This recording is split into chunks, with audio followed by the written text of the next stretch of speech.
पतंग जसा जेव्हा असतो तर त्याला ढील दिल्याशिवाय तो हवेत उडणार नाहीये, उंच जाणार नाही. तर पालकांना सुद्धा ते लक्षात ठेवायला लागतं की दोरी ठेवा हातात, पण ती थोडी थोडी ढील देत राहायला लागणार आहे. मला वाटतं होमसिक तर आई वडीलच जास्त होतात मुलांपेक्षा फक्त. पालकत्वाचा हेतूच असा असतो की मुलांना आपली गरज पडू नये. मुलं घराच्या बाहेर गेली म्हणून आपल्या आयुष्यात काहीच राहिलं नाही असं जे एक भावना निर्माण होते आई वडिलांच्या मनामध्ये. मी हॉस्टेलवर होते तेव्हा मला कुणीही जेवायला बोलवलं तर मी आनंदाने जायची, कारण तुला परत बोलवायचे नाहीत आणि आपण इतकं खायचो. मुलांना कुठल्या कुठल्या पद्धतीने सूचना किंवा सांगावं धोके की बाहेर राहण्यामधली काळजी काय घ्यावी धोके म्हणण्यात. सगळं तुझं छान छान होऊ दे, तुला काही प्रॉब्लेम्सच येऊ नये असं कितीही वाटत असं आपल्याला तरी होणार नाहीये तसं. तुम्हाला कोणीतरी मित्रांनी धोका द्यावा म्हणजे तुम्हाला दोस्ती म्हणजे काय असते ह्याचं महत्त्व कळेल. तुम्हाला कुठेतरी अपयश यावं, मग तुम्हाला त्या अपयशातून बाहेर कसं यायचं किंवा त्या अपयशाला तोंड कसं द्यायचं किंवा अपयशाची जाणीव असते कशी हे कळेल. आपल्या मार्गातले अडथळे हटवायचे कसे हेच मुलांना कळत नसते. सतत मुलांवर लक्ष ठेवत राहणं किंवा त्यांच्या मार्गातले सगळे अडथळे सतत हटवत राहणं म्हणजे मुलांना अगदी स्मूथ राईड होईल. कधी कधी ती घराच्या बाहेर पडल्यावर बरोबर त्याच्या उलट वागून बघतात. लिपस्टिक आईनी मला कधीच घेऊ दिली नाही किंवा सौंदर्य प्रसाधनं घेऊ दिली नाही, आता मला ती घेऊन वापरून बघायचीच आहे. बऱ्याचदा ही मुलं या गोष्टी पिअर प्रेशर खाली किंवा मित्रांच्या दबावाखाली करतात. ते आपण मेटॅमॉर्फोसिस म्हणतो की नाही, की कोशामधून फुलपाखरू बाहेर येण्याची जी क्रिया असते थोडीशी तशीच असते असं मला वाटतं. कारण ती क्रिया कशी असते की वेदनादायी सुद्धा असते, त्रासदायकही असते, पण आवश्यकही असते आणि रोमांचकही असते, कारण त्याच्यातून काहीतरी रंगीबेरंगी आणि सुंदर आणि हालचाल करणारं असं बाहेर येणार असतं.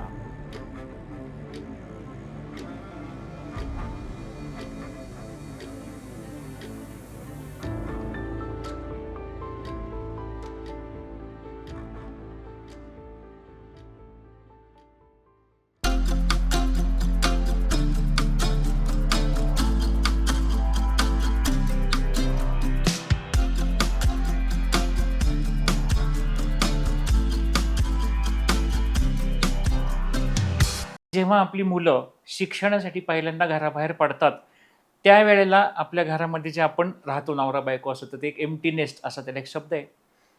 2021 साली जेव्हा माझी मुलगी अनुष्का आमच्या घरातून हॉस्टेलला पहिल्यांदा बाहेर पडली, तेव्हा मी एक फेसबुकवर लेख लिहिला होता, बटरफ्लाय फ्लाय अवे नावाचा. हे ओरिजिनल गाणं मायली सायरस या सिंगरनी म्हणलेलं गाणं तेव्हा मला माहिती होतं.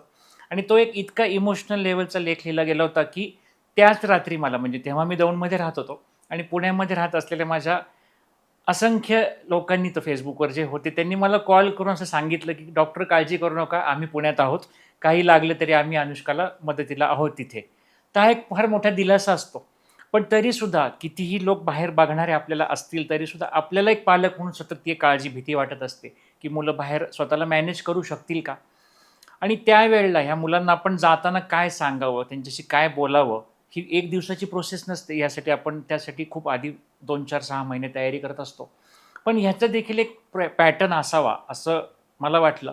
कारण असंच आपण आपल्या मुलांना काहीतरी सल्ले देत बसतो तर त्यांना ते ऐकावेच वाटतील अशा पद्धतीने आपण सांगितले नाहीत तर वेगळ्या पद्धतीने त्याकडे दुर्लक्ष केलं जाऊ शकतं किंवा त्या मुलांना वाटेल की आम्हाला हे माहिती आहे, आम्हाला हे सगळं आम्ही पाहिलं आहे. आत्ताच्या काळामध्ये बऱ्याचदा इंटरनेटवर ही माहिती आधीच मिळालेली असते.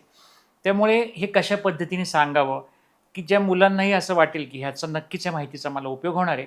आणि ह्याचा एक भाग आणखी असा आहे की जेव्हा आपण आता एकटे घरामध्ये आहोत, आपण आपली बायको नवरा जे काही स्पाऊस आपला आहे, तेव्हा आपण हे आपलं पुढच्या आयुष्याकडे कशा पद्धतीने पाहावं ह्या दोन्ही गोष्टींवर आज आपण गप्पा मारणार आहोत. या विषयावर कोण आपल्यासाठी बोलणार आहे, आपल्यासोबत गेस्ट आज आहेत, तर आमच्याच BJ मेडिकल कॉलेजच्या आमच्या सिनियर डॉक्टर आज आपल्याकडे इथे गेस्ट म्हणून आले आहेत.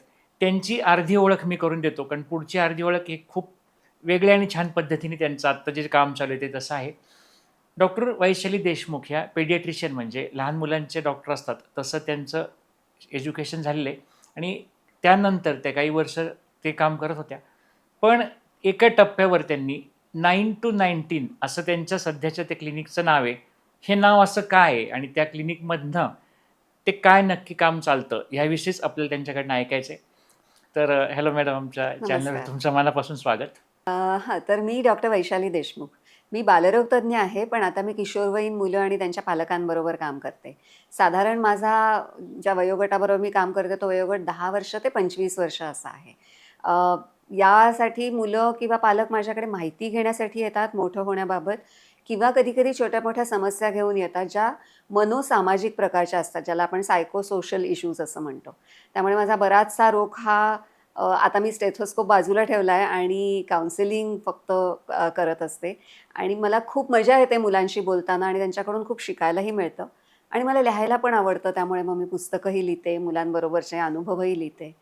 असं सगळं चालू आहे सध्या. येस. आणि आज आपण सरांनी सांगितलं तसं वेगळ्या विषयावर बोलणार आहोत, की मुलं जेव्हा घरातून बाहेर पडतात, त्यावेळेला पालकांची आणि मुलांची मनस्थिती कशी असते, काय समस्या येऊ शकतात आणि त्याच्यावर आपल्याला काय करता येईल या संदर्भात.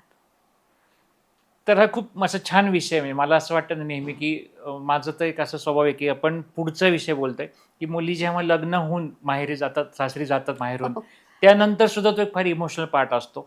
कित्येकांच्या आयुष्यात हॉस्टेलला राहण्याची वेळ येत नाही.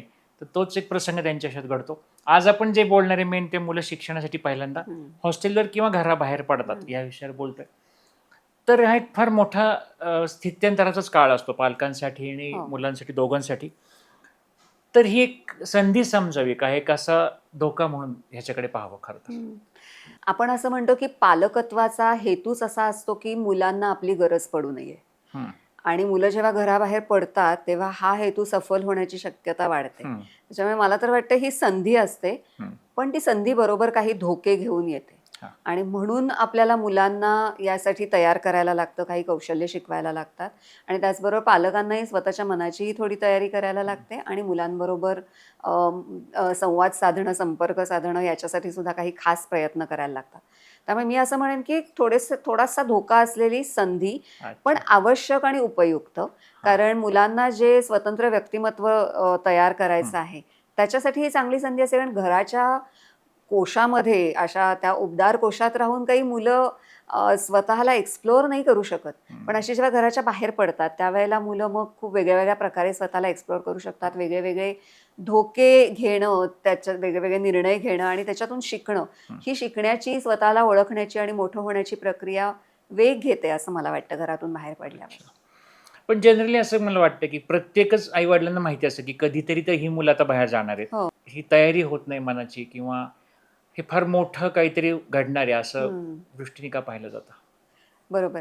म्हणजे मला वाटतं तुम्ही म्हटलात सुरुवातीलाच तसं हे मोठं स्थित्यंतर असतं आणि अ, अशी छोटे-छोटे लॉसेस किंवा अंतर पडण्याची भावना ही अनेक वेळेला आई-वडिलांनी अनुभवलेली असते. हं, अगदी आपलं मूल जेव्हा पहिल्यांदा हात सोडून उभं राहतं आणि चालायला लागतं, तेव्हा सुद्धा आईला असं वाटतं, की "अरे, आता आपलं मूल स्वतंत्र झालं, हं, आता आपली गरज कमी झाली." हं, मग बालवाडीत जाताना पुन्हा ती धाकधूक आणि ती भीती अशी सगळी असते आणि त्याच वेळेला आनंदही असतो. म्हणजे या सगळ्या प्रसंगांच्या मध्ये आनंदही असतो आणि थोडीशी धाकधूकही असते हं. आणि थोडंसं काहीतरी हरवल्याची हुरहुर सुद्धा असते.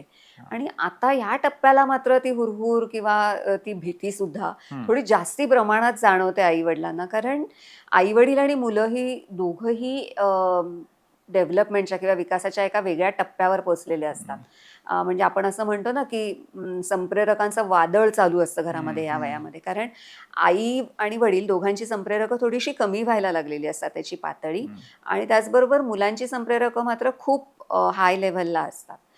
त्याचबरोबर आई-वडील आता थोडेसे अनुभवाने समृद्ध झालेले असतात. थोडे अ, जपून वागत असतात आणि हां. त्यांना असं वाटत असतं, की नको उगीचच धोके घ्यायला कुठले. हं, आणि मुलांना मात्र धोके घ्यायचे असतात. उलट त्यांची जी बेफिकिरी असते किंवा बंडखोरी असते त्यांच्या मनात, हं. ती करून बघायची ही चांगली संधी आहे असं मुलांना वाटतं. हां.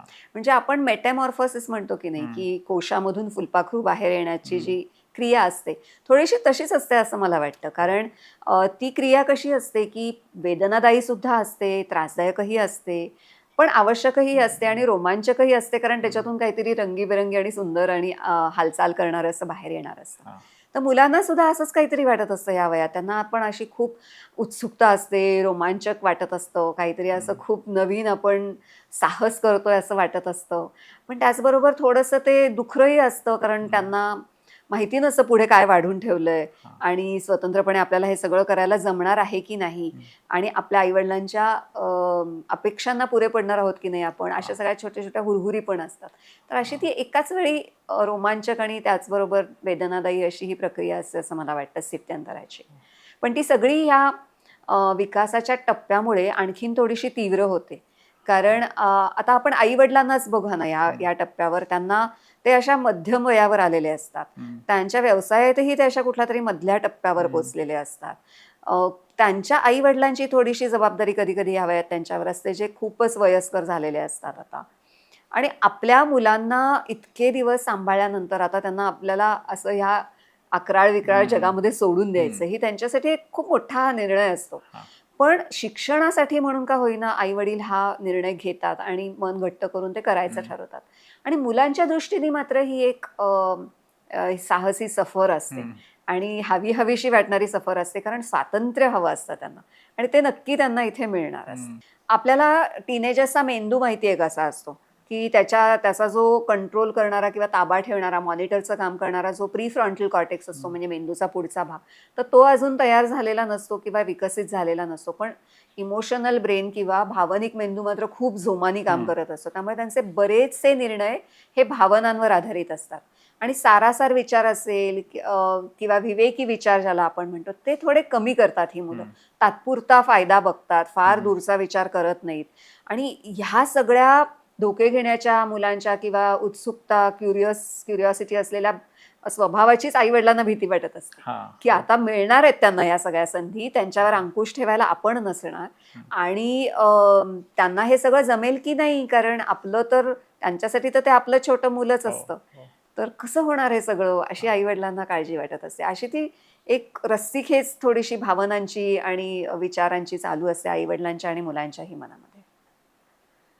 पण जनरली आता असं होतं, की आपल्याला मुलं कितीही आपली मोठी झाली तरी ती लहानच वाटत असतात. हा एक आपला पालक म्हणून त्यांच्याकडे बघण्याचा दृष्टिकोन असतो.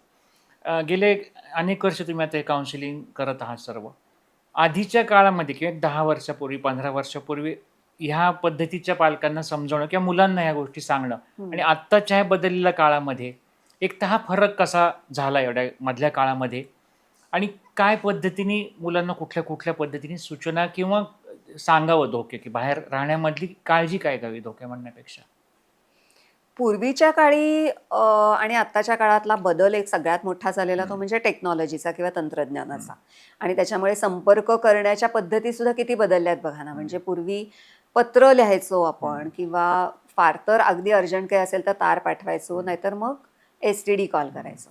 पण आता मात्र कुठल्याही क्षणाला असं बोटाच्या टोकावर आपल्याला शक्य असतं, की पटकन आपण कुणालाही संपर्क करू, कुणाशीही. आणि त्यामुळे आई-वडिलांच्या त्यावेळेच्या अपेक्षा खूप वेगळ्या असायच्या. म्हणजे आहे ना खुशाल, सगळं ठीक चाललंय ना, मग ठीक आहे. असं मिनिटा-मिनिटांचा त्यांना अपडेट्स काही नको असायचे. पण आता मात्र फोन असतो उपलब्ध, त्यामुळे ते मिनिटा-मिनिटांचे अपडेट्स मिळावेत आपल्याला, अशी अपेक्षा आई-वडिलांना वाटायला लागली आहे. आणि मुलांना नेमकं हेच नको असतं. त्यांना जे आता एक्सप्लोअर करायचंय किंवा जे अनुभवायचंय, ते आपल्या आई-वडिलांना कदाचित पटणार नाही याची त्यांना कल्पना असते किंवा त्याच्यामुळे आई-वडिलांना आपल्या टेन्शन येऊ शकेल, तणाव येऊ शकेल, हेही त्यांना माहिती असतं. त्यामुळे ते मिनिटा-मिनिटाचं अपडेट्स त्यांना द्यायचे नसतात. म्हणजे कितीतरी मुलं मी अशी बघितली ज्यांना व्हिडिओ कॉल करायचा नसतो. कारण चेहरा दिसतो, कपडे दिसतात, रूम दिसते आणि मग त्याच्यावरून कमेंट्स येणार, हे मुलांना माहिती असतं. तर इतकं मला वाटतं पालकांची त्याच्यामध्ये इन्व्हॉल्वमेंटपेक्षाही इंट्रुजन जे त्या वेळे कमी असायचं ते आता जास्ती वाढलंय या सगळ्या संपर्कांच्या घटनांमुळे. आणि त्याचबरोबर मुलांना असलेले धोके सुद्धा काही प्रमाणात वाढले आहेत आता. ऑनलाईन असतील किंवा ऑफलाईन असतील. वेगळ्या प्रकारच्या एलिमेंट्सवर बरोबर मुलांची इंटरॅक्शन जास्ती वाढली आहे, जी त्या काळात कदाचित फार व्हायची नाही. म्हणजे आपण म्हणतो की आता अननोन लोकांशी संपर्क साधणं ऑनलाईन, हा त्या काळी काही प्रश्नच नव्हता. पण आता मात्र ते तसं होतं. तर या सगळ्याला आणि या सगळ्यांची ना आई-वडिलांना सवय नसते. हे ऑनलाईन सगळ्या ॲक्टिव्हिटीज ज्या असतात ना, ते हे धोके तर देतातच, पण तो सगळा वेळ खाऊन टाकतात. आणि मग मुलांना अभ्यास करायला वेळ मिळत नाही. मग मुलं लेक्चर बंक करतात, रात्र जागतात आणि मग त्यांना सकाळी जाग येत नाही. मग त्यांना म्हणजे ज्या कारणासाठी मुलं हॉस्टेलवर राहत असतात, तो सेकंडरी महत्त्वाचा होऊन जातो आणि प्रायोरिटी त्यांची ह्या सगळ्या गोष्टींना दिली जाते. म्हणजे पूर्वी कदाचित मित्रांच्या आहारी जातील इतपत भीती असायची आई-वडिलांना. पण आता मित्रांबरोबरच या सगळ्या ऑनलाईन ॲक्टिव्हिटीज, गेमिंग, गॅमलिंग या सगळ्यामुळे अभ्यासाकडे दुर्लक्ष होईल की काय, ही रास्त भीती पालकांना आता जास्ती वाटत असते. आणि बाकी आणखी काय असं समजा सांगता येईल त्यांना सूचना, की आता समजा हा एक मेन पार्ट झाला, की सोशल मीडिया आणि मोबाईल. हो. इतर की बाहेर गेल्यानंतर स्वतः स्वतः मॅनेज करणं, खर्च, हं. हो. फायनान्सेस. बऱ्याच गोष्टी असतात. हां. म्हणजे बाहेर पडल्यानंतर अनेक आघाड्यांवर मुलांना हं, स्वतःचं स्वतः सांभाळायला हं, लागतं. तर आर्थिक बाबी तर असतातच, ज्या आपण आत्तापर्यंत शक्यतो मुलांना दिलेल्याच हां, नसतात फारशा. म्हणजे त्यांना जाणवतही नसतं हं, मुलांना, की एवढा खर्च होत असतो हं, आपल्यावर किंवा ते पैसे मॅनेज कसे करायचे, खर्च होण्यापासून वाचवायचे कसे हं, किंवा कशाला किती बजेट द्यायचं. हां, ह्या सगळ्या गोष्टींची त्यांना सवय नसते किंवा बँकांमध्ये जाणं, बँकेची कामं हं, करणं, हे सुद्धा फारसं माहिती नसतं. हं, आणि आता खरं तर ह्या सगळ्या गोष्टी बायपास होणारा परत फोन त्यांच्या हातात आलाय, हां, की फक्त UPIचे पेमेंट केलं हं, तरी चालतं. हां, पण आर्थिक साक्षरता ज्याला आपण म्हणतो, हां, ती मुलांची झालेली नसते. दुसरी गोष्ट म्हणजे निर्णय घेणं. हं, जे इथे त्या मुलांना पावलोपावली घ्यायला लागतात. म्हणजे घरामध्ये असताना सगळे निर्णय आई-वडील घेत असतात. म्हणजे हां, उठायचं कधी आणि कसं, हं, कॉलेजला पोचायचं ते टू व्हीलरनी जायचं का मी सोडायला येऊ का मेट्रोनी हं, जाणार, इथपासून ते किती तू अभ्यास करशील, कुठला क्लास लावायचा, हं, खायला काय द्यायचं, किती वाजता द्यायचं, सगळेच निर्णय आई-वडील घेत असतात. तर तिथे मात्र अगदी आपले कपडे आवरून ठेवणं, आज धुतलेले कपडे आहेत का घालायला हं, हे बघणं, इथपासून ते अरे दात घासायला घेतले पण टूथपेस्टच नाहीये हं, आता. अशा छोट्या-छोट्या गोष्टीसुद्धा मुलांच्या लक्षात येत नाहीत हं, किंवा वेळेवर उठणं असेल, वेळेवर पोहोचणं असेल कुठेही.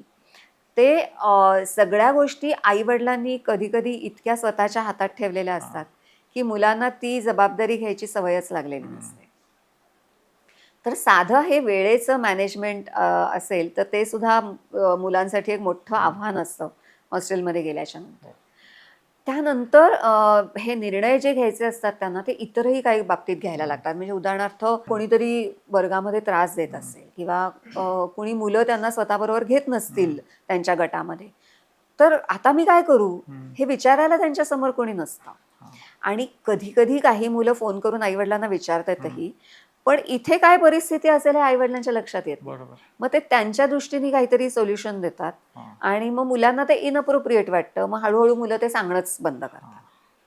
हां, त्याच्यानंतर काही काही निर्णय जे असतात ना, ते जास्ती गंभीर स्वरूपाचे असतात. वेगळ्या-वेगळ्या ॲडिक्शन्सची किंवा व्यसनी पदार्थांना असलेली तोंडओळख असेल, हं, जी आई-वडिलांबरोबर असताना नाही म्हटलं तरी त्याच्यावर थोडीशी बंधनं हं, असतात. पण हॉस्टेलवर राहायला गेले किंवा हं, बाहेरच्या गावामध्ये राहत असतील, तर तिथे ही बंधनं नसतात, अंकुश नसतो तो आणि बरोबरची सगळ्याच मुलांना ते करून बघायची हो, इच्छा असते, ती हो, खुमखुमी असते. हं, अशा वेळेला आपल्याला नाही कसं म्हणता येईल हं, किंवा नाही म्हणायचंय मला पण समोरचा फारच बरोबर. आग्रह करतोय, तर मला ते नाहीच थांबवताच येत हां, नाहीये स्वतःला. बऱ्याचदा ही मुलं या गोष्टी पीअर प्रेशरखाली किंवा हं, मित्रांच्या दबावाखाली करतात. हं, त्यांना स्वतःला ते करायचं असतंच असं नाही. हं, उलट ते करताना त्यांना खूप भीती वाटत असते, धाकधूक वाटत असते. पण नाही कसं म्हणायचं?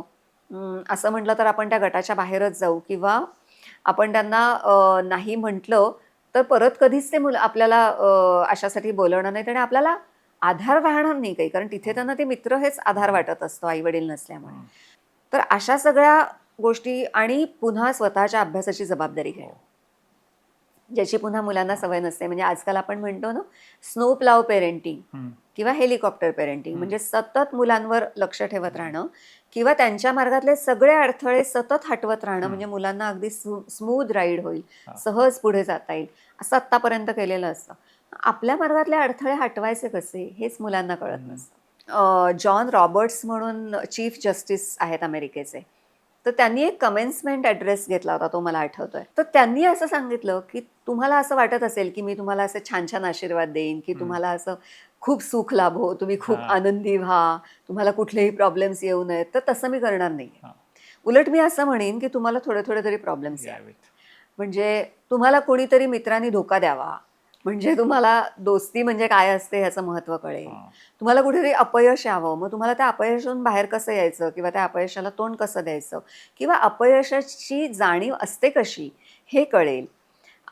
तुम्ही कधीतरी एकाकी, दुःखी व्हावं असं मला हं, वाटतं. म्हणजे त्याच्यातून तुम्हाला कळेल, की सामाजिकीकरण का करायचं असतं किंवा ओके. लोकांशी संपर्क कसा साधायचा असतो. आणि त्यांनी पुढे असं म्हटलंय, की मी असं म्हटलो काय आणि नाही म्हटलो काय, हे अनुभव तुम्हाला हं, येणार आहेत. पण त्या अनुभवांचा तुम्ही शिकण्यासाठी वापर करणार आहात का अडथळे म्हणून वापर करणार आहात, हा शहाणपणा ज्याच्याकडे असेल तो पुढे जाईल. तर पालकांनाही मला वाटतं हेच आता लक्षात ठेवायला लागतं, की सगळं तुझं छान छान होऊ दे, तुला काही प्रॉब्लेम्सच येऊ नये, असं कितीही वाटत असं आपल्याला तरी होणार नाहीये तसं. मग त्याच्यासाठी आपल्याला मुलांना तयार करायला लागेल. तर हे सगळे प्रॉब्लेम्स किंवा आव्हानं आपण लक्षात ठेवायला पाहिजेत, की अशी येऊ शकणार आहेत हॉस्टेलमध्ये. मला आणखीन एक प्रॉब्लेम असा मोठा वाटतो आजकालच्या मुलांच्यामध्ये, की तो म्हणजे माणसात असूनही एकाकी हां, असणं. हां. कारण ऑनलाईन संपर्क करणं हे त्यांच्यासाठी इतकी सोपी आणि सहज गोष्ट असते हां. आणि ती त्यांना फार सोयीची वाटते. कारण तिथे कुणालाही फेस टू फेस उत्तरं द्यायची नसतात. आपल्यावर असतं आपण काय लिहिणार, कसं लिहिणार आणि आपल्या भावना किंवा इतरांच्या भावना ह्या तिथे फारशा मध्ये येत नाहीत कुठे. कारण सगळा शाब्दिक व्यवहार असतो. तर ते सोपं वाटतं मुलांना. हं. त्यामुळे त्यांना माणसात जाणं, त्यांच्याशी संपर्क साधणं किंवा तिथे आपलं नेटवर्क किंवा मित्रांचं जाळं वाढवणं हे नाहीच जमत त्यांना. आणि मग एकटं वाटायला लागतं. कारण ॲज इट इज हॉस्टेलवर राहिल्यावर आपल्याला होमसिक होत असतं. हो. सगळ्या माणसांच्यातून आपण एकटे आलेलो असतो. आणि ज्यांच्यावर अवलंबून राहायचं म्हणजे मित्रांवर, त्यांच्याशी संपर्कच कसा साधायचा हेच कळत नसेल, तर ती मुलं आणि आपला फोन अशी आपल्या खोलीमध्ये बसलेली असतात. आणि तो फार धोकादायक वाटतो आपल्याला कारण त्या एकाकीपणाचा सामना करण्यासाठी मुलं खूप अनहेल्दी कोपिंग मेकॅनिझम्स वापरू हां. शकतात. आता ॲडजस्टमेंट हा विषयच डोक्यात माझ्या तेव्हा आला तो विषय, हं. की आपले मित्र असतात समजा 12वीच्या नंतर मुलं आता बाहेर जातात असं आपण हो. म्हटलं, तर तोपर्यंत गावातले, कॉलेजमधले, शाळेतले, वर्गातले मित्र असतात. तो एक मित्रांचा तो टप्पा असतो आणि ह्यानंतर हॉस्टेलचे जे मित्र होतात, जे आपण आयुष्यभर खरं ती आठवण जास्त राहते. खरंय. कारण 24 तास असं आपण त्या मित्रांबरोबर राहत असतो. 4 वर्ष, 3 वर्ष जे काही असेल ते. एकदम घर सोडून जाताना एका अगदी अनोळखी त्रयस्थ मुलाबरोबरच आपल्याला तर राहायचं एका खोलीमध्ये.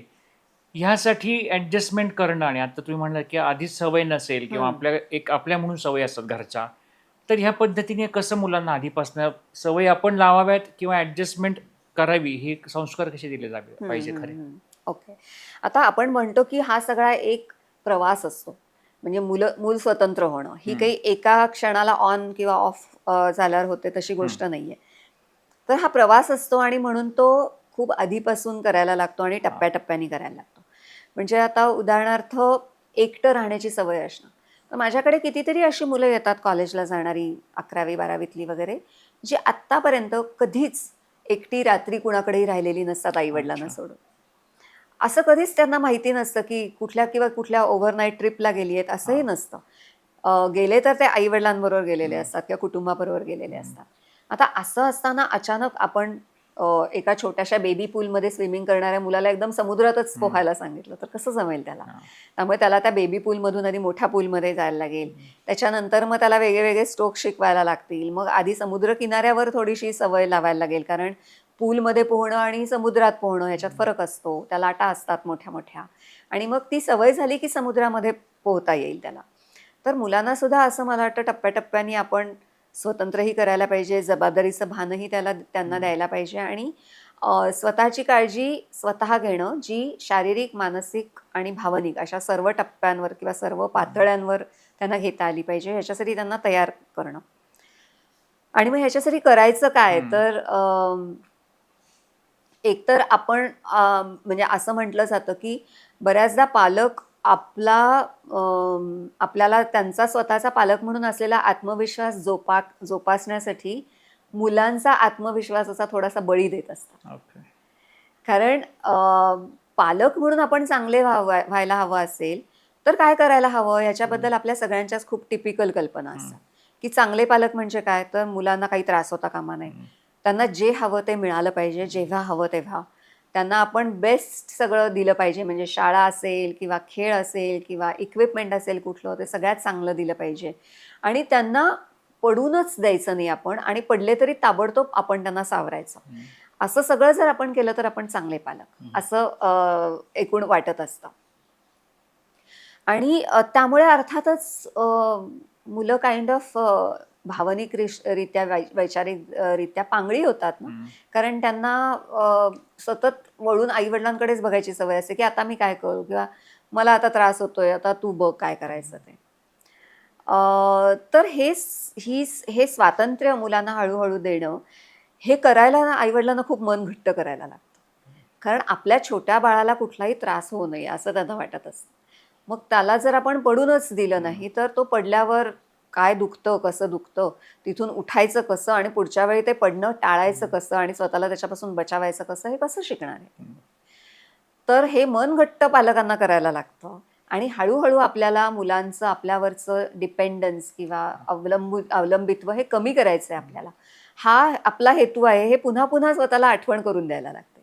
कारण आपण तात्पुरता फायदा बघत असतो त्यावेळेला आपल्याला वाटायचं की नाही आत्ता मी करीन, मग काय तो गेला कुठे किंवा ती गेली लांब की करायचंच आहे, की जसं मुलींच्या बाबतीत आईला वाटतं ना खूपदा, की नको गं तू काही करू, सासरी गेल्यावर करायचंच आहे तुला. आणि मग सासरी गेल्यावर पंचायत होते कारण तिथे काहीच केलेलं नाही. तोपर्यंत सवय नसते झालेली. आता असं म्हटलं तर मुलींना राग येईल आणि मला स्वतःला सुद्धा खूप राग यायचा, की मी सासरी गेल्यावर मला सगळं यायला पाहिजे, पण त्या मुलाला जो त्या घरातच राहत असतो त्याला कुठे काय येत काहीच असतं. नाही. तर आता आपल्याला मुलांना आणि मुलींना दोघांनाही अशा प्रकारे ही जबाबदारी हळूहळू द्यायला हवी आणि स्वतंत्र व्हायची संधी द्यायला हवी. हम्म. आणि मग त्यासाठी त्यांना चुका करायची संधी द्यायला हवी. मग ह्या चुका आधी सहन होतील अशा किंवा ज्याचे काही लाँग टर्म कॉन्सिक्वेन्सेस नाही आहेत किंवा खूप मोठे परिणाम होणार नाही आहेत, प्रॉब्लेम येणार नाही आहेत, अशा करायला देऊन हळूहळू ती जबाबदारी त्यांच्यावर जास्तीत जास्ती टाकत जाणं.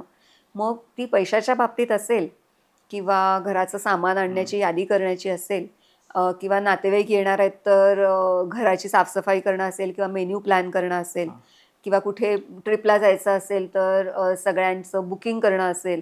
अशा अनेक छोट्या छोट्या टप्प्यांनी आपण मुलांना हळूहळू या सगळ्या गोष्टी हाताळण्याची संधी देऊ शकतो.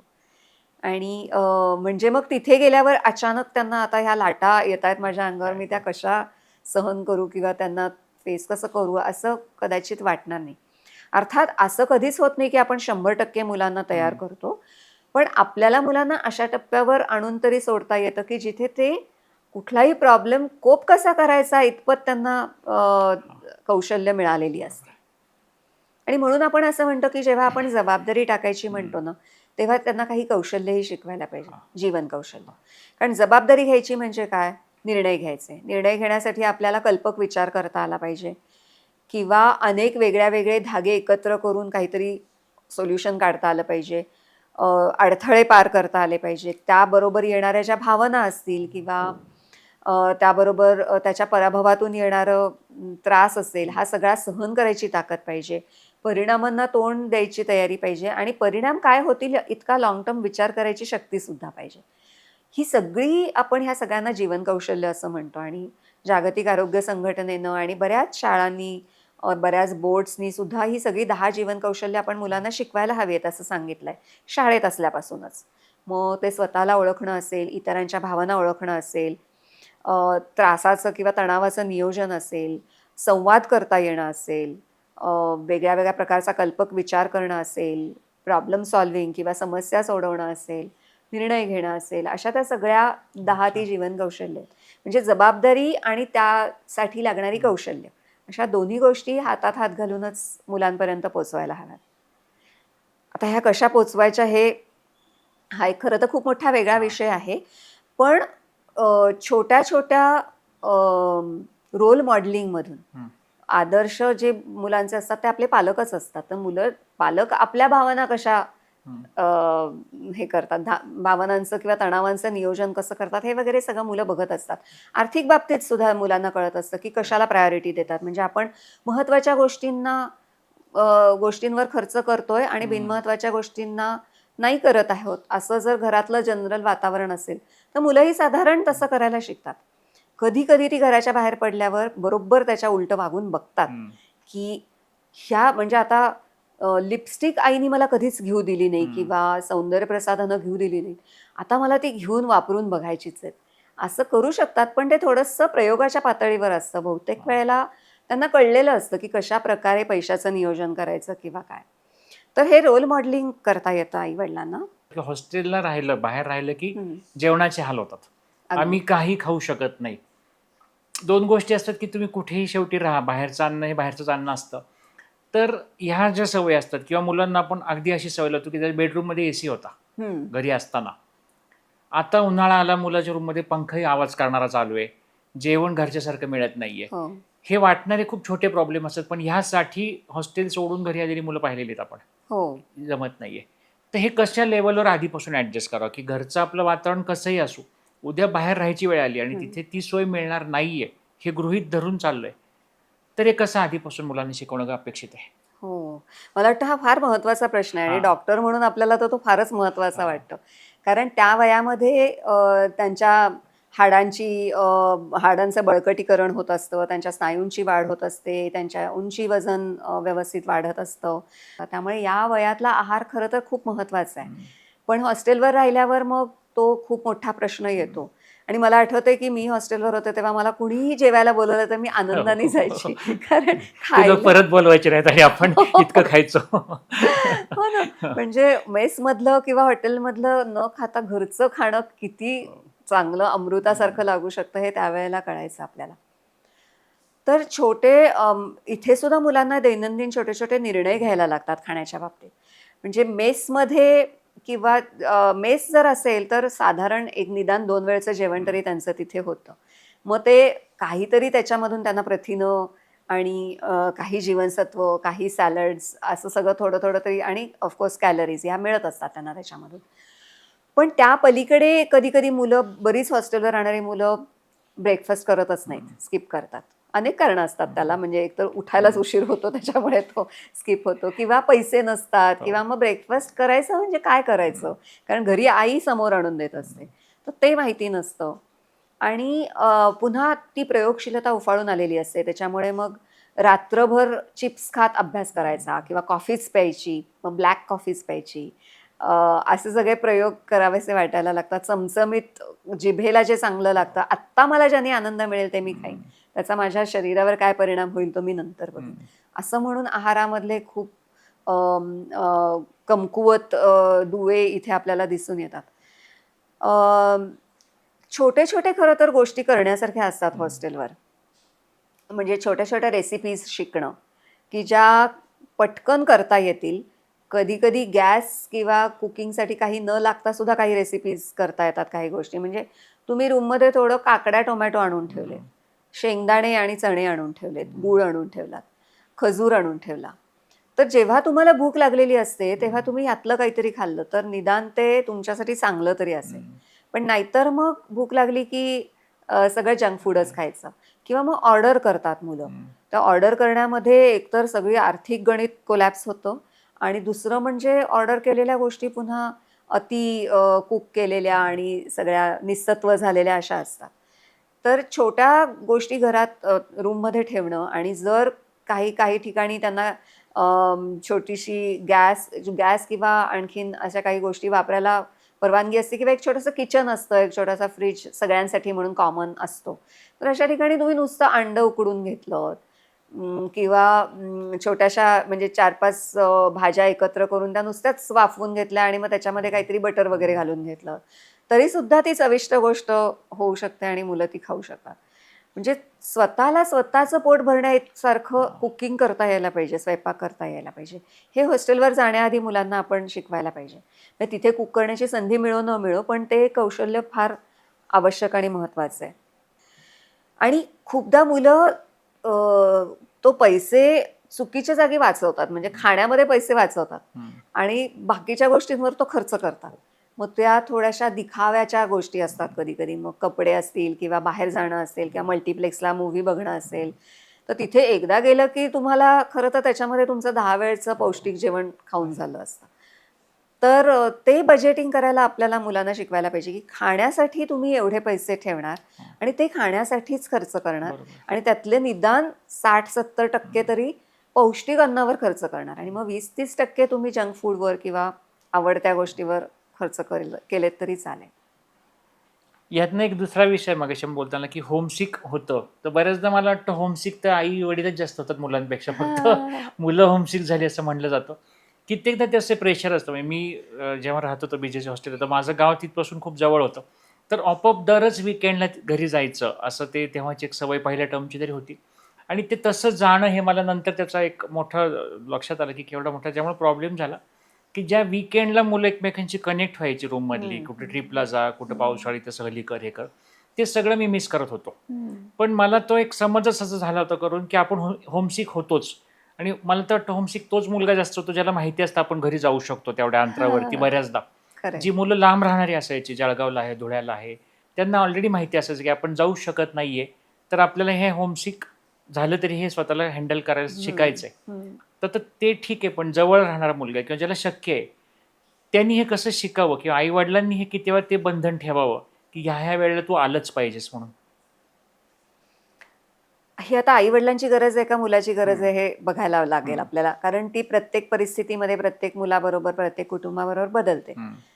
तर काही वेळेला खरोखरच असं असतं की आई वडील इतके मुलांवर अवलंबून असतात की मूल आपल्यापासून दूर गेलं म्हणजे त्यांच्यासाठी एक मोठी पोकळी तयार झालेली असते आणि मग त्यांना असं वाटतं की नाही आपण सतत संपर्कात राहायला पाहिजे. कधी कधी त्यांना खूप काळजी जास्ती वाटत असते किंवा आपल्या मुलावर फारसा विश्वास नसतो की त्या सगळ्या गोष्टींबरोबर आपलं मूल सामना करू शकेल का किंवा ते झेपेल का आपल्या मुलाला.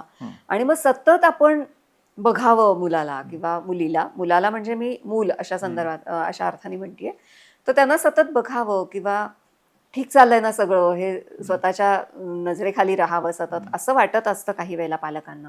आणि काही वेळेला मुलांना होमसिक वाटत असतं.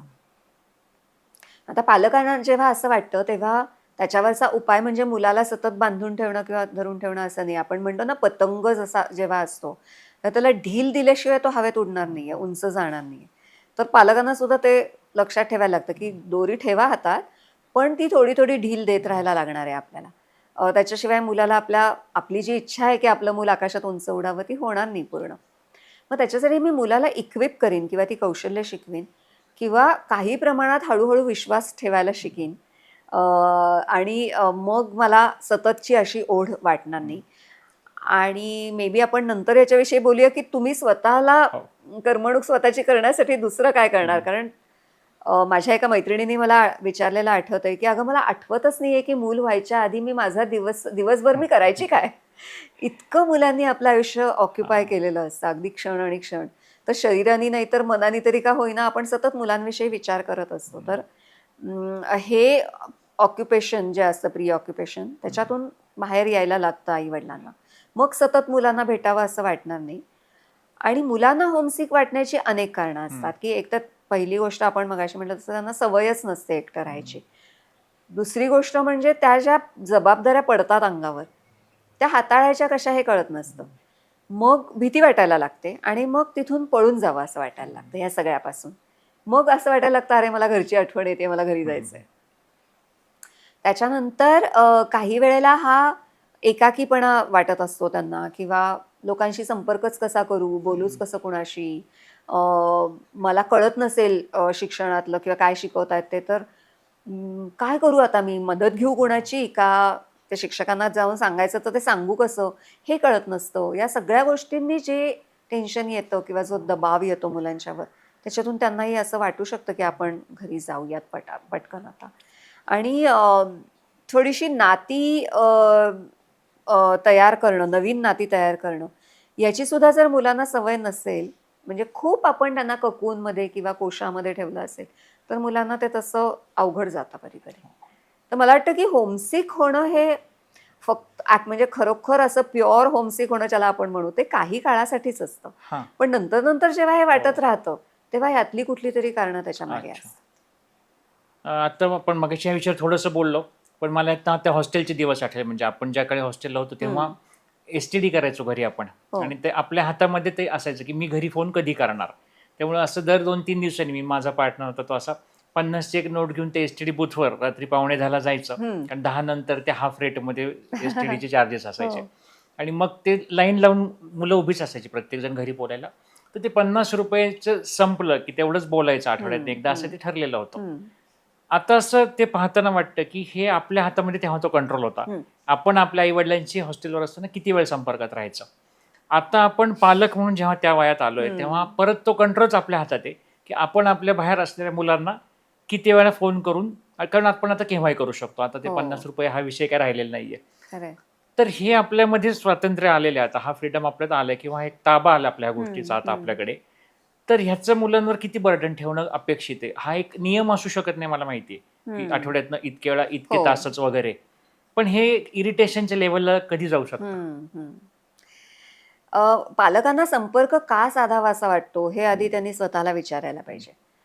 म्हणजे त्यांना हीच भीती असते ना, की काही प्रॉब्लेम नसेल ना येत किंवा काही चुकीच्या सवयी नाही ना लागत असतील किंवा हाल नसतील ना होत आपल्या मुलांचे तिथे, म्हणून संपर्क साधायला हवा असतो. म्हणजे त्या मुलाची ते मूल सुखरूप आहे ना हे कळायला हवं असतं. म्हणून मुख्य त्यांना तो संपर्क साधायची गरज वाटत असते. मग ही आपली गरज जर स्वतःशी स्पष्ट करून घेतली एकदा, की मला गरज आहे, की माझं मूल सुखरूप आहे ना आणि त्याला काही समस्या येत नाहीयेत ना आणि येत असतील तर त्याला मॅनेज करता येतात ना.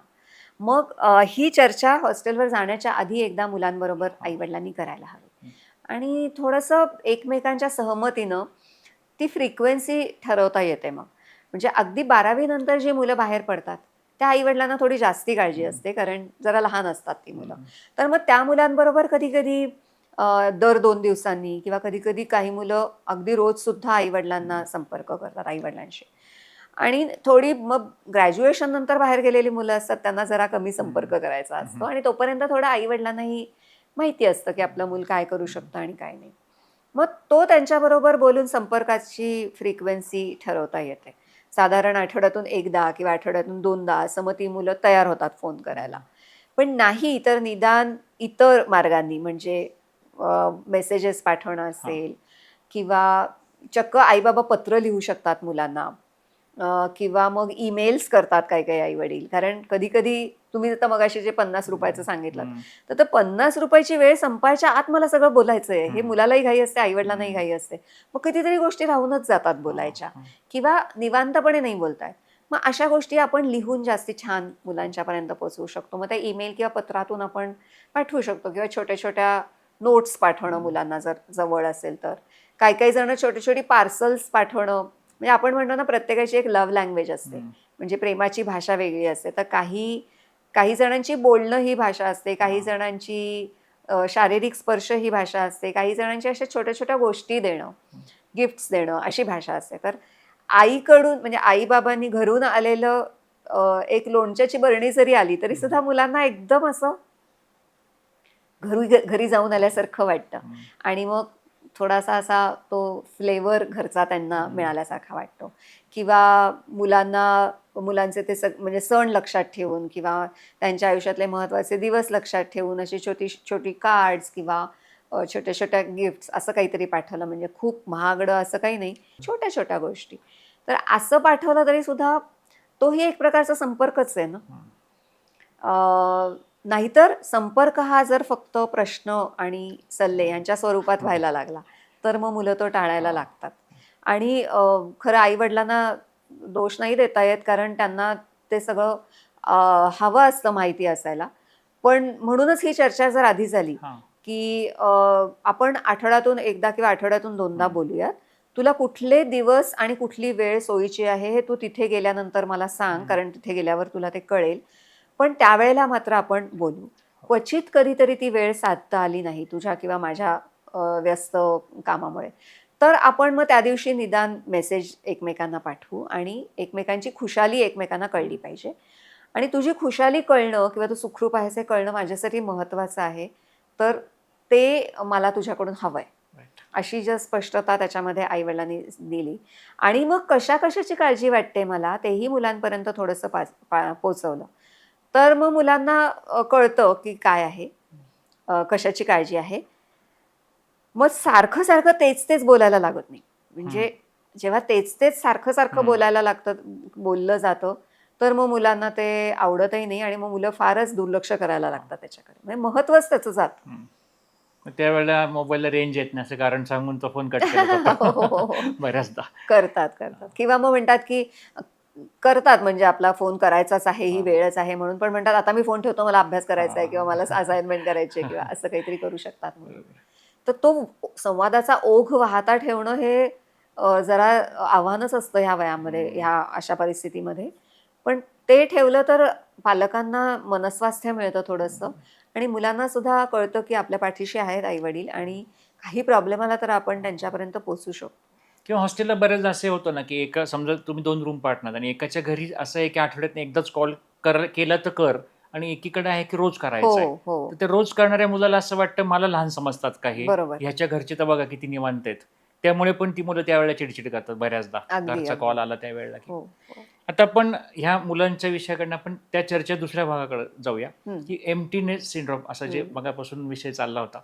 तर खरा हा काय असतो? हम्म, आणि जर आपल्याला कळलं की आई वडील घरी एकटे आहेत हा विषय, तर ही सर्वच प्रोसेस त्यांनी स्वतःकडे कसे हँडल करावं, की आपण आता हम्म. असे दोघं राहणार आहोत घरामध्ये. हो हो. आणि आजकाल तर एखादंच किंवा मे बी 2 मुलं असतात, त्यामुळे हा पटकनच अचानक होणारा बदल असतो, की हा. आत्तापर्यंत मूल घरात आहे आणि आता अचानक नाही घरात. हम्म. म्हणून आपण त्याला एम्प्टी नेस्ट असं म्हणतो, म्हणजे घरटं सगळं रिकामं झाल्यासारखं झाल्यासारखी भावना येते. पण आपण जर प्राण्यांमध्ये किंवा निसर्गामध्ये बघितलं तर ही किती साहजिक होणारी गोष्ट आहे. हम्म. म्हणजे तुम्ही कुठलेही पक्षी बघा, ते घरटं बांधतात, त्याच्यात अंडी घालतात. मग ती अंडी उबवतात आणि पिल्लं बाहेर आली की ती पिल्लं उडून जातात. आई-वडील ते घरटं सोडून देतात हम्म. आणि नव्याने आयुष्य सुरू करतात. त्याच घरट्यामध्ये वर्षानुवर्ष राहिले आहेत असं नाही होत पक्ष्यांचं. किंवा मुलं म्हणजे अंड्यातून बाहेर आली, की हळू-हळू त्या क्षणापासून त्यांना स्वातंत्र्य देण्याचा प्रवास सुरू होतो. आणि मग एकदा का ती मुलं सुटली घरातून म्हणजे उडायला लागली आणि स्वतंत्र झाली, की ते एकमेकांना ओळखतात तरी की नाही कोण जाणे, की ही आपलीच पिल्लं आहेत असं. पण ह्या नैसर्गिक नियमापासून आपण आता दूर गेलोय थोडेसे आणि आपल्याला असं वाटतं की ते आपलं घरटं कायमचं राहावं तसंच्या तसं आणि ती पिल्लं सुद्धा त्याच्यातच राहावीत आणि आपणही त्याच्यातच राहावं. तर मुलांच्या दृष्टीने बघितलं तर हे असं होणार नाहीये की त्यांना घराच्या बाहेरच पाठवायचं नाही किंवा घरातच धरून ठेवायचं असं होणार नाही. त्यामुळे कधी ना कधी त्यांना आपल्याला घरातून सोडायला लागणार आहे. आणि मुलं घराच्या बाहेर गेली म्हणून आपल्या आयुष्यात काहीच राहिलं नाही हम्म. असं जे एक भावना निर्माण होते आई वडिलांच्या मनामध्ये, ती खरं तर मानसिक भावना जास्ती असते. हम्म. कारण आपण कितीही म्हटलं की आम्ही मुलांची काळजी घेतोय, आम्ही मुलांना शिकवतोय, तरी सुद्धा खरं तर मुलंच आपल्याला खूप काही देत असतात. ती आपल्याला शिकवत असतात, ती आपले भावनिक गरजा पुरवत असतात, त्यांचं अस्तित्व आपल्या अवतीभोवतीचं हे सुद्धा आपल्याला खूप छान वाटायला लावत असतं. तर मुलं बाहेर गेल्याच्या नंतर अचानक हे सगळं बंद होतं आणि मग ती मोठी पोकळी तयार होते आई-वडिलांच्या आयुष्यात. आणि आपण म्हटलं तसं ते हॉर्मोन्स किंवा संप्रेरकं सुद्धा त्यांच्या शरीरातली कमी होत असतात आणि मिडल एज किंवा मध्यम वयामध्ये येणारे बाकीचे पाहुणे म्हणजे ब्लड प्रेशर, अंगदुखी, सांधेदुखी असेही थोडेसे पाहुणे आलेले असतात. मानसिकदृष्ट्या सुद्धा थोडे नाजूक झालेले असतात आई-वडील या वयामध्ये, की आता त्यांना असे सहन होत नाहीत काही-काही गोष्टी. तर त्यामुळे पटकन टेन्शन आलं, की खूपच जास्ती टेन्शन येतं.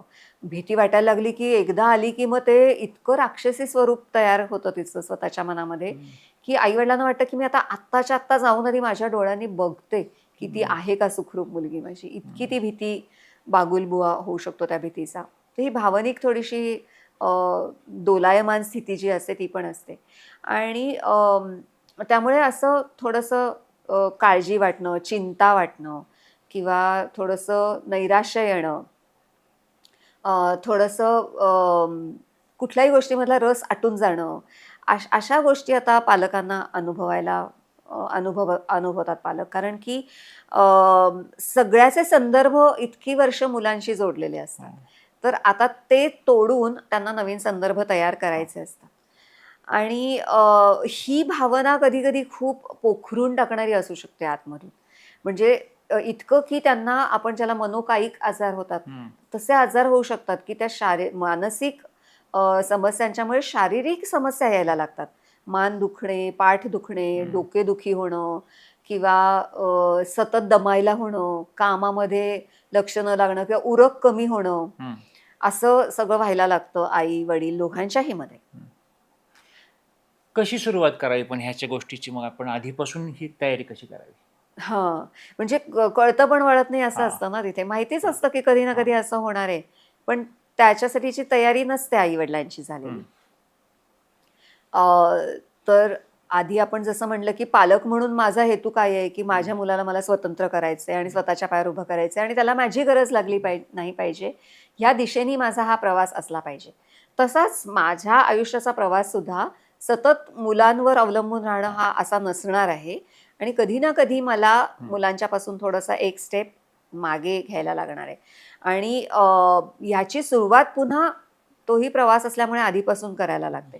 म्हणजे मुलं जशी टीनेजमध्ये जातात तसंच आपण असं म्हणतो की तुम्ही आता मॅनेजरच्या रोलमधून कन्सल्टंटच्या रोलमध्ये या, की तुम्ही प्रत्येक गोष्ट मिनिटाला ॲडजस्ट करायला जाऊ नका. तुम्ही त्यांना चांगल्या वाईटाची कल्पना द्या. तुम्ही त्यांच्याबरोबर वेगळे वेगळे पर्यायांचं डिस्कशन करा आणि मग निर्णय घ्यायला थोडीशी मदत करा. पण शेवटी निर्णय मुलं घेतील आणि मग त्यांना काही प्रॉब्लेम आला तर मदत करायला तिथे हजर राहा. हे सगळं टीनेजमध्ये करणं अपेक्षित असतं आपण. म्हणजे मग तिथून घरातून जेव्हा मुलं बाहेर पडतील तेव्हा त्यांना आपल्या कुबड्यांची आता गरज नाहीये हे आई-वडिलांना मानसिक खात्री असते तशी झालेली. कारण त्यांनी बघितलेलं असतं की हळू आपलं मूल स्वतंत्र झालंय, हळू आपलं मूल स्वतःची काळजी स्वतः घ्यायला लागलंय. म्हणजे आता मी जरी अवतीभोवती नसले किंवा नसलो तरी सुद्धा माझं मूल सुरक्षित राहणार आहे आणि यशस्वी होणार आहे याची आई-वडिलांना मग खात्री वाटत राहते. त्याचबरोबर माझं आयुष्य आणि मुलं यांना जर ओव्हरलॅप केलं तर आत्ता आई-वडिलांच्या नजरेसमोर चित्र असं असतं की माझं आयुष्य आणि ते सगळं मुलांनी भरून गेलं. खरं बघायला गेलं तर माझं आयुष्य त्यातला एक अगदी महत्त्वाचा केंद्रस्थानी असलेला भाग म्हणजे मुलं आणि त्याच्या पलीकडे असलेली माझ्या आयुष्यातले अनेक भाग. मग ते माझं करिअर असेल, माझी इतर नाती असतील, अगदी नवरा बायकोचं एकमेकांशी असलेलं नातं असेल, माझे छंद असतील, माझ्या आवडीनिवडी असतील, माझे मित्रमैत्रिणी असतील, माझे काही सामाजिक भान असलेल्या गोष्टी मला करायच्या असतील, काही बकेट लिस्ट असेल माझी की मला आयुष्यात हे करायचं ते करायचं आहे. या सगळ्या गोष्टी आहेत ना माझ्या आयुष्यात. पण त्या आपण नजरेआड जर केलेल्या असतील कम्प्लिटली पूर्णपणे तर मग आपल्याला अचानक मग पोकळी जाणवायला लागते की आता काहीच नाही माझ्या आयुष्यामध्ये. आणि एकदा का ह्या विचारांनी शिरकाव केला आपल्या मनामध्ये की ती अळी कशी त्या सापाचं स्वरूप घेतलं त्या अळीने तसा तो आपल्या सगळ्या मनाला विळखा घालून टाकतो हा विचार. आणि मग कितीतरी आई वडील नैराश्यामध्ये जातात. म्हणजे त्यांना त्याच्यासाठी कधी कधी उपचार घ्यायला लागतात, कधी कधी समुपदेशन घ्यायला लागतं आणि क्वचित कधी औषधं सुद्धा घ्यायला लागतात. तर त्यामुळे ही अशी परिस्थिती आपली येणार आहे याची जाणीव, मुलांचं आपल्या आयुष्यातलं अत्यंत महत्त्वाचं स्थान पण ती आपल्या आयुष्याचा एक भाग आहे, आपलं पूर्ण आयुष्य नाही याची जाणीव ही जर ठेवली तर मला वाटतं हे एम्प्टी नेस्ट आणि ती पोकळी आणि ती भयानकता त्या सगळ्या प्रसंगाची वाटणार नाही कदाचित आई-वडिलांना. आपण हा विषय चांगलं सगळं कव्हर झाला. आता आपण नेहमी जनरली आम्ही जेव्हा टेक अवे मेसेज म्हणून म्हणतो, हो. तो असं असतं की पालकांसाठी तुम्ही काय सांगाल? पण मला या एपिसोडचा शेवट करताना असं वाटते की बाहेर जाणाऱ्या मुलांना काय सांगाल त्यापेक्षा असं आपण ह्याचा टेक अवे मेसेज घेऊया. खरंय, अगदी खरंय. आणि म्हणूनच मला असं वाटतं की घरातून बाहेर पडणाऱ्या मुलांना इक्विप करण्यासाठी आपण शाळा शिकवतो, शाळेच्या परीक्षा देतो, चांगली युनिव्हर्सिटी शोधतो, अगदी राहायला सुद्धा चांगली जागा शोधतो, हॉस्टेल चांगलं नसेल तर PG वगैरे. पण ह्या गोष्टी आपण मुलांना द्यायला विसरतो किंवा त्याचं एवढं महत्त्व लक्षात येत नाही आपल्या. तर ते महत्त्व आपल्या लक्षात ठेवायला पाहिजे आई-वडिलांनी. आणि ती शिदोरीच आपल्याला मुलांना द्यायची आहे त्यांच्याबरोबर. म्हणजे मग आपल्याला खात्री असेल की आपलं मूल सुरक्षित राहील. आणि मुलांना काय सांगायचं आपल्याला तर तुम्हाला मोठं व्हायचंय, तुम्हाला स्वतंत्र व्हायचंय, तुम्हाला तुमचे हक्क हवेत. आणि ही सगळी अत्यंत व्हॅलिड गोष्टी आहेत या आणि अत्यंत नैसर्गिक गोष्टी आहेत. पण त्याचबरोबर येणार आहे जबाबदारी घेणं. त्या जबाबदारी घेताना निर्णय घेणं, त्या निर्णयांचे परिणाम काय होतील ह्याची जाणीव असणं आणि त्या परिणामांना तोंड देण्याची तयारी असणं. या सगळ्यासाठी तुम्ही स्वतःला इक्विप करा. त्याच्यासाठी लागणारी जीवन कौशल्य किंवा लाईफ स्किल्स शिका. त्याच्यासाठी छोटे छोटे अनुभव घ्या. आणि आपण जे काही करतो आहोत, आपला जो काही गोल आहे किंवा ध्येय आहे ते आपण आई-वडिलांवर उपकार करण्यासाठी म्हणून करत नाही आहोत, तर माझ्यासाठी मला माझ्या आयुष्यात हे करायचंय म्हणून करतोय ह्याची जाणीव ठेवा. हे सगळं जर झालं तर मला वाटतं हे बाहेर पडणं तुमच्यासाठी आणि आई-वडिलांसाठी सगळ्यांसाठीच खूप आनंददायी गोष्ट घडेल. त्याच्यामध्ये असणार आहेत त्या सगळ्या वेदना आणि थोड्याशा प्रॉब्लेम्स असणारच आहेत. पण त्याच्याने कदाचित त्याला थोडासा तडका लागेल, पण तुमचे पाय मागे खेचले जाणार नाहीत. आणि जे काही तुम्हाला आयुष्यात करायचं ते मजेत, मनापासून आणि सर्वस्व ओतून देऊन तुम्हाला करता येईल. अगदी खरं. या एपिसोडचा टेक अवे मेसेज पाहून बरेच पालक खुश होतील की मुलांना तुम्ही काहीतरी यावेळी हो. सांगितलं. तर आजच्या एपिसोडमध्ये म्हणजे खूप छान मी आधी सांगितलं की फार एक वेगळा विषय या जनरली ह्या विषयावरती मला वाटतं फार रेअरली अशी चर्चा होते आणि हा का महत्त्वाचा आहे तर बऱ्याचदा एक फार मोठा टप्पा असतो आयुष्यातला. जसं आत्ता मॅडमनी सांगितलं की आपणही वयाच्या साधारण 50शीच्या उंबरठ्यावर त्यावेळेला उभे असतो. आपलेही शारीरिक मानसिक आपल्यातही काही बदल होत असतात आणि मुलांना कदाचित ते कळणार आहे. म्हणजे असं जेव्हा आपण म्हणतो की ती मुलं टीनेजमध्ये आहेत तर ते टीनेज मुलांच्या त्या हार्मोन्समुळे ह्याच्यामुळे या मुलांमध्ये हे बदल होत आहेत. पण त्या वयातल्या मुलांना जर ही जाणीवच होत नसेल की आई-वडिलांमध्येही बदल होत आहेत. त्यामुळे कदाचित ते 10-20 वर्षापूर्वीचे आई-वडीलही आज का वेगळे वाटतायत आपल्याला.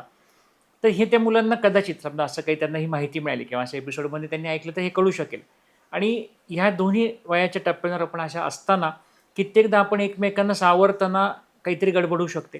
अशा वेळी निःसंकोचपणे आपण कोणाचीही अशा वेळी जाणकार, माहितगार माणसांची मदत आणि सल्ला घ्यावा. कारण कदाचित चुकीच्या माणसाचा सल्ला आणखी काहीतरी गोष्ट कॉम्प्लिकेटेड होऊ शकते त्यामुळे.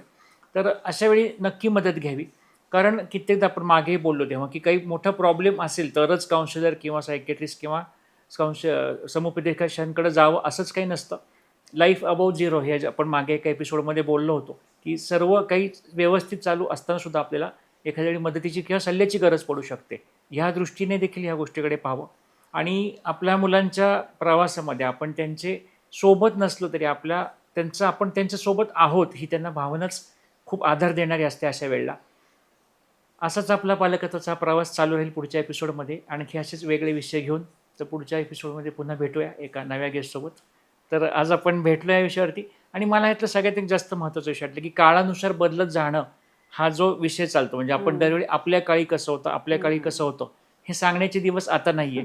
ह्याची जाणीव ठेवून आपण ह्या गप्पा मारल्या. हा जास्त विषय मला त्यातला पॉझिटिव्ह वाटला. तर आमच्या सर्व चॅनलतर्फे तुमचे मनःपूर्वक धन्यवाद. धन्यवाद.